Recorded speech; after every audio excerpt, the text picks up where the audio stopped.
Salut mes nakamas, c'est le Doc, j'espère que vous allez bien. Bienvenue pour cette vidéo. On est vendredi et il n'y a pas de chapitre One Piece, mais ne vous inquiétez pas, comme d'habitude j'ai pensé à vous. Maintenant, comme je l'ai dit, tous les vendredis quand il n'y aura pas de chapitre, eh bien on fera une petite vidéo sur One Piece. Vous avez été super nombreux à me dire, et le Doc, il n'y a pas de top 5 ou de top 10 sur ta chaîne. Et il y en a même d'autres qui m'ont dit, le Doc, tu es un gros fanboy de One Piece et tu parles jamais des défauts de One Piece. Et bien là, je vous ai entendu, c'est-à-dire que je prends ces deux idées et j'en fais une seule et on va voir dans cette vidéo le top 5 des pires défauts de One Piece et on va commencer tout de suite par le...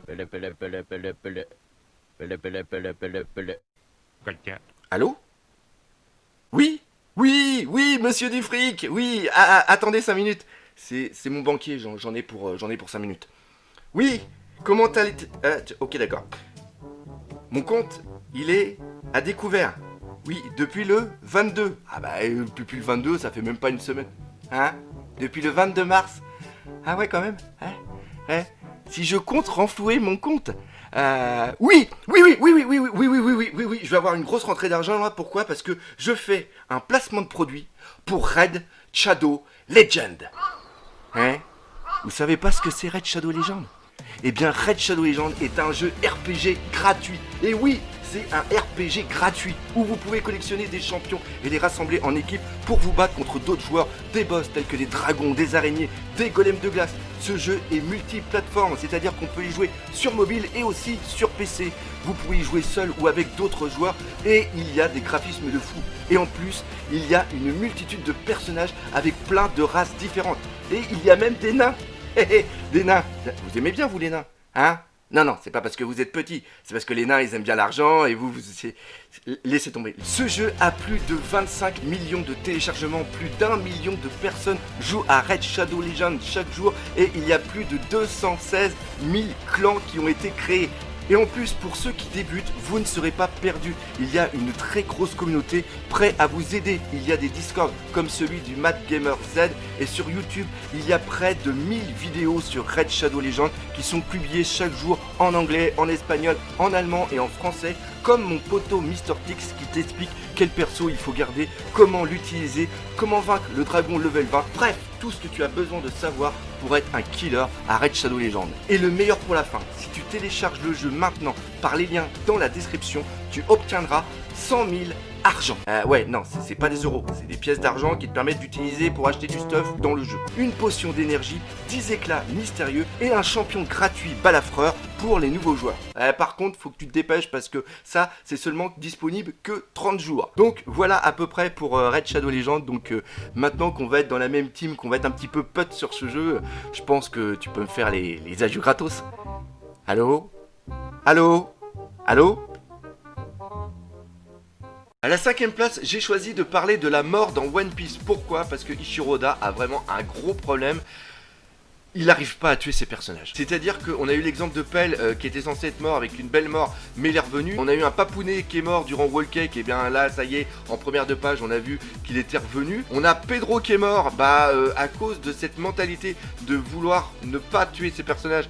On a quand même des doutes au fond de nous de se dire, est-ce qu'il est vraiment mort ou pas? Même si sa mort a une putain de symbolique. Alors oui, on a Ace qui est mort et on a Barbe Blanche qui sont morts. Là, vraiment, c'est sûr et certain. Pourquoi? Parce qu'on a vu leur tombe. Et même s'il n'y a pas d'éléments scénaristiques comme certaines boules ou alors des pouvoirs magiques qui vont permettre de faire revivre des personnages, on n'a pas de stress quand on lit l'histoire de One Piece. On se dit pas, ouais, lui ça craint, lui il risque de mourir, ça pourrait être vraiment grave parce que Eiichiro Oda a l'habitude de faire tuer ses personnages, donc ça rajoute une tension. Cette tension, elle est inexistante. C'est-à-dire qu'en ce moment, avec ce qui se passe dans Whole Cake, on se dit, waouh, ça peut finir grave, il peut y avoir des morts. Mais même s'il y a des morts, est-ce que Eiichiro Oda va vraiment les tuer? Pour moi, c'est l'un des défauts qui vient vraiment enlever toute cette tension. Alors par contre, faut bien être d'accord sur une chose, les morts durant le présent, on peut avoir un doute, mais les morts durant le passé, durant un flashback, ils sont morts et ils restent morts. On va citer l'exemple de Belle-Mère, Corazon, Oden. Alors oui, j'en vois certains qui rigolent là, parce qu'il y a certains qui vont dire, ouais mais le Doc, t'as pas lu tous les commentaires qu'on a laissés sur la dernière théorie. Sabot il est mort, et il est mort dans un flashback puis il est revenu. Donc ce que tu dis c'est de la merde. Eh ben je te dirais non. Pourquoi? Parce qu'il faut bien comprendre une petite astuce narrative scénaristique. Montrer une mort, belle-mère, on voit qu'elle se prend une balle en pleine tête et après on voit qu'elle est au sol, donc elle est morte. Corazon se prend une balle en pleine tête, c'est-à-dire que là ce sont des morts qui sont montrées. Pour Sabot, c'est une mort qui est suggérée. C'est-à-dire qu'on voit que le bateau est en feu, on voit après que le bateau se fait exploser, mais on ne voit pas le cadavre de Sabot flotter avec son chapeau, avec les débris. On ne voit que son putain de chapeau. De ce fait, par le chapeau, Oda nous suggère la mort de Sabot. C'est-à-dire que personne n'a vu. Il n'y a aucune personne qui a dit oui, j'ai vu le cadavre flotter. Donc c'était normal qu'après, il y ait Sabot qui puisse revenir. De toute façon, pour ceux qui veulent plus d'informations sur la mort de One Piece, eh bien il y a cette superbe vidéo que j'ai faite qui est en lien juste ici et qui est aussi en lien à la fin de cette vidéo. À la 4ème place, j'ai choisi la gestion des fruits du démon. Les fruits du démon, ça devient vraiment what the fuck. What the fuck, pourquoi? Parce qu'au tout début de One Piece, on nous dit que c'est quelque chose qui est vraiment très très rare. On n'en voit pas énormément jusqu'à l'ellipse. Alors oui, il y en a certains qui vont me dire, ouais mais Crocodile, il a quand même énormément de personnages qui ont des fruits du démon sous ses ordres. Et oui, en un sens, c'est normal. Pourquoi? Parce que ce n'est pas Crocodile qui a donné les fruits du démon aux personnes. Ce sont les personnes qui au préalable ont eu un fruit du démon et après, vu leur puissance, Crocodile a décidé de les mettre dans son équipe. Donc au niveau des fruits du démon, eh ben, il n'y en a pas énormément. Regardez même au niveau de Marineford, il n'y a pas énormément de personnes dans la marine qui ont des fruits du démon. Pourtant, on sait que le gouvernement mondial recherche les fruits du démon et pourrait justement les donner pour pouvoir renforcer cette force qui est sous leurs ordres, qui est la marine. De même, regardez bien au niveau de Marineford, encore une fois, on a l'équipage de Barbe Blanche. Et bien l'équipage de Barbe Blanche, il n'y a pas plein de fruits du démon partout. Les capitaines des flottes n'ont pas tous des fruits du démon et même leurs subordonnés n'ont pas de fruits du démon. Sauf que maintenant, dans le Nouveau Monde, c'est la fête aux fruits du démon. Alors oui, j'en vois certains qui vont me dire, ouais le doc, t'as rien compris, on est dans le Nouveau Monde. Dans le Nouveau Monde, c'est normal qu'il y ait plein de fruits du démon, c'est là où sont les mecs les plus forts et tout. Alors là, sur ce coup-là, alors on peut dire d'accord. Mais le fait qu'on ait une famille, la famille de Big Mom, qui ait que des fruits du démon qui sont liés à la cuisine, c'est what the fuck. Pourquoi c'est what the fuck? Parce qu'il faut les trouver. En plus, elle donne le nom à un mec, on va prendre par exemple Crackers. Crackers, ça fait penser au biscuit. Dans l'optique peut-être plus tard de lui foutre le fruit du démon du biscuit. Non mais c'est n'importe quoi, c'est n'importe quoi. Et ce qui est encore plus taré là-dedans, là, au niveau de Big Mom, c'est des Paramecia, des Zoan et des Logia qui sont sur le thème de la cuisine. Et bien après, on a un autre équipage où c'est carrément un style particulier de fruits du démon qu'il cherche et qu'il va avoir. Comment il fait? Comment il fait? Il a des milliers de personnes qui vont chercher les fruits du démon justement pour les avoir, pour les donner à telle personne qui va avoir tel rôle dans tel équipage. Non mais c'est n'importe quoi. C'est n'importe quoi. Le haki, je sais pas ce qu'il fout Ichiro Wada avec, mais il y a un petit souci quelque part. Le haki, on va faire un petit rappel, il y en a trois. Il y a le haki des rois, le haki de l'observation et le haki de l'armement. Le haki des rois, on l'a vu dans le premier épisode, tout simplement avec Shanks qui arrive à faire peur à une grosse anguille qui est dans l'eau. Le haki de l'observation, on l'a dans l'arc Skypiea, c'est avec le mantra, bref, vous connaissez un petit peu les bails. Au niveau du haki de l'armement, qui est le troisième, là c'est un petit peu plus what the fuck, il apparaît au niveau de Shabondi, Rayleigh, qui arrive contre Kizaru qui est absolument fou. On reprend qu'il a un fruit du démon, un Logia qui est le Pika Pika no Mi, et il est absolument intuable. On a vu ce qui s'est passé avec les Supernovas avant. Après on en entend un petit peu parler à Amazon Lily. On voit qu'il y a énormément de personnes de cette tribu qui savent l'utiliser. Alors là tu te dis, c'est peut-être logique parce que vu qu'ils sont dans une tribu et vu qu'ils s'entraident les unes les autres, ils s'apprennent, peut-être qu'ils arrivent à développer le haki. Sauf que quand tu as Marineford, on reprend encore Marineford, à un moment tu as une attaque de Marco et de Vista contre Akainu, et Akainu dit ah là là, ils font chier ces utilisateurs de haki. Ici on sous-entend qu'il n'y a pas beaucoup d'utilisateurs de haki et donc qu'il faut vraiment faire attention. Mais ce qui se passe, c'est que le haki, on le voit pas beaucoup. Ça semble quelque chose qui est très très dur à avoir. D'ailleurs, dans l'équipage de Barbe Blanche, on ne sait pas qui a réellement le haki. Là, on voit que ce sont quand même deux capitaines, donc il n'y a pas de personnage lambda qui devrait avoir le haki. On ne parle pas du fait que le haki devienne noir, etc. Est-ce que le fait de devenir noir, c'est plutôt un style graphique pour nous faire voir l'utilisation du haki, mais est-ce que réellement il ne devient pas noir? Le fait aussi qu'on ne voit voit pas du noir au niveau de Marineford, c'est peut-être parce que les gens n'ont pas encore conscience que c'est du haki et que Ichiro Oda peut-être ne voulait pas nous le faire voir. Bref, admettons. Moi, ce que j'aime pas dans cette utilisation du haki, c'est quelque chose qui était hyper dur à avoir, hyper dur à contrôler. Encore une fois, au niveau du Nouveau Monde, eh bien tout le monde l'a. Alors encore une fois, on peut me dire, le doc c'est vraiment de la mauvaise foi, dans le Nouveau Monde il y a que des mecs balèzes, donc obligatoirement ils doivent avoir du haki. Sauf que l'équipage de Barbe Blanche, il venait d'où? Il venait du Nouveau Monde, et les mecs de la marine, des fois ils allaient aussi dans le Nouveau Monde. Donc je ne comprends pas pourquoi, au niveau de Marineford, on ne voit presque pas d'utilisation du haki. Alors qu'à Dressrosa, t'as tous les pécores lambda de Marineford qui utilisent le haki pour repousser la birdcage. Et même après, au niveau des équipages de certains pirates, Wallo, tout le monde a le haki. Alors ce haki, c'est facile à avoir ou pas? Parce que là, il y a un petit problème. Le problème de Crocodile, qui est un ancien Shichibukai, est-ce qu'il avait le haki? Hein? Parce que le combat contre Luffy, s'il avait du haki, il serait peut-être pas fait réclamer la gueule comme ça. Cette utilisation du haki, moi je dis... petit défaut. À la deuxième place, on a l'utilisation des personnages féminins au niveau de One Piece et... Waouh!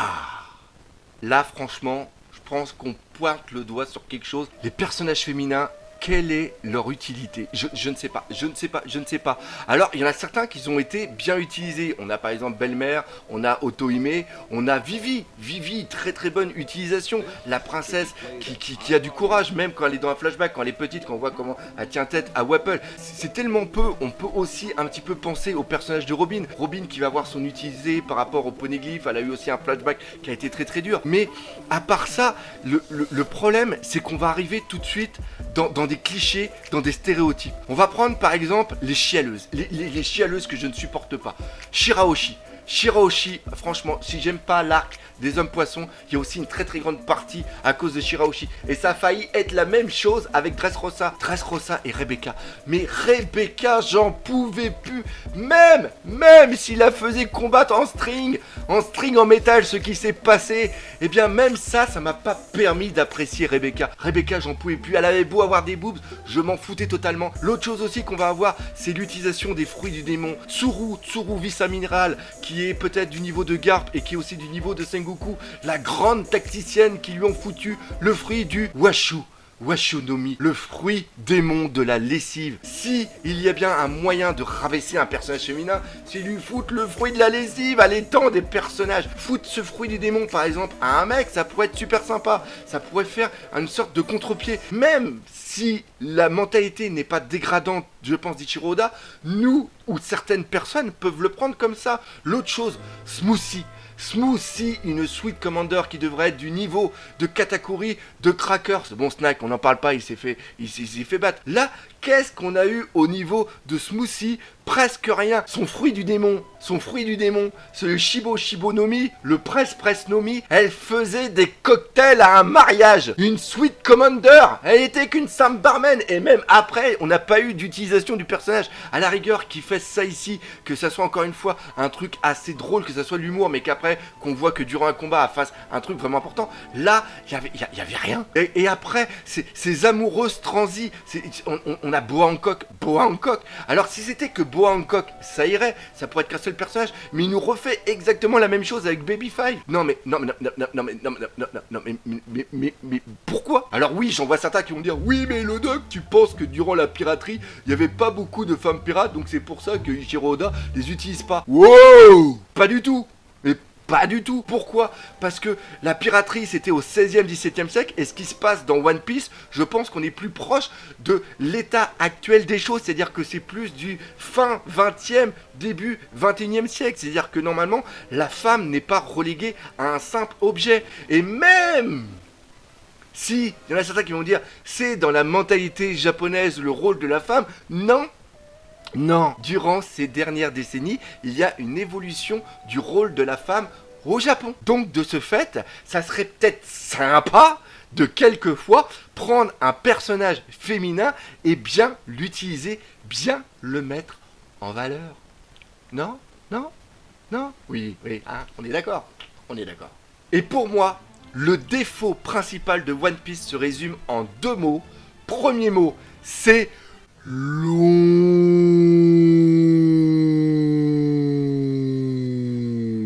Et le deuxième mot, trop. Trop. Il y a trop. Il y a beaucoup trop. Alors, même si pour moi, le fait qu'il y en ait trop, ça soit quelque chose de bien, parce que moi, j'adore toujours chercher les petites choses. Quand je regarde un film, je cherche toujours les faux raccords, je cherche toujours les défauts, je cherche les petits indices, tout ce qui se passe toujours au second, au troisième plan. Et en un sens, lire One Piece, pour moi, c'est un bonheur. C'est vraiment un bonheur. C'est même si je suis là à en parler, si je suis là à faire des réactions live, des critiques analyses, tout ça, c'est justement parce qu'il y a plusieurs lectures de One Piece. Et pour moi, c'est quelque chose de génial. Sauf que pour le lecteur lambda, et le fait de dire lambda, ce n'est pas péjoratif pour vous, mais c'est quelque chose qui m'a été énormément dit durant les conventions ou quand je parle de One Piece avec d'autres personnes, c'est que c'est trop. Les gens, quand ils prennent un manga, ils ont envie d'ouvrir et de passer un bon moment. Ils ont pas envie de se prendre la tête. Ils ont pas envie de se dire ah ouais, mais alors le truc qu'il y a là, c'est le truc qu'il y a eu dans le chapitre 152 à cette page intel. Le but, c'est de lire et de s'éclater. En plus, on peut dire que c'est lourd. Les cases sont chargées. Il n'y a pas beaucoup de combats pour pouvoir un petit peu délayer ces informations. Je comprends que ça soit trop. En plus, le défaut qu'il y a, c'est comment veux-tu attirer des nouvelles personnes au niveau de One Piece. Les gens qui crachent sur One Piece, mais je les comprends parfaitement. Déjà, tu prends le speech. T'as un mec, c'est un pirate, il a bouffé le fruit du démon qui a rendu son corps élastique et il veut devenir le seigneur des pirates. What the fuck? Comment ça peut être intéressant? Le mec, il dit ça, bon, ok. Il y a combien de chapitres? Ouah, il y en a plus de 1000. Oui, parce que là, on est au chapitre 983, mais Shiroda, il est parti pour t'en faire 1200. Donc, une fois que ça sera terminé, qu'il va y avoir 1200 chapitres, le mec, il va vouloir le lire, il va dire, mais j'ai autre chose à foutre de ma vie, je vais pas lire 1200 chapitres, surtout que quand il va lire les premiers, à un moment, il va dire, putain, c'est lourd, ça avance pas beaucoup. Il y a trop, beaucoup trop. Comme cette vidéo, je pense qu'il y a beaucoup trop de minutes, on va arrêter ici. Il y a trop. Donc voilà, c'est là-dessus que se termine cette vidéo. J'espère que vous aurez pris beaucoup de plaisir à la regarder, que moi à la faire. Normalement, c'était pas prévu que je parte autant en live dedans, mais voilà. Je pense que j'ai été pris par le thème. Si vous avez apprécié cette vidéo, comme d'habitude, n'hésitez pas à partager, parlez autour de vous. Laissez des commentaires d'ailleurs dans les commentaires. Dites pour vous quels sont les défauts et même quelles sont les qualités de One Piece. Je pourrais peut-être en faire une vidéo. Merci d'avoir suivi et surtout, on n'oublie pas le principal, même si One Piece a des défauts, One Piece, c'est la vie. Allez, salut mes Nakamas.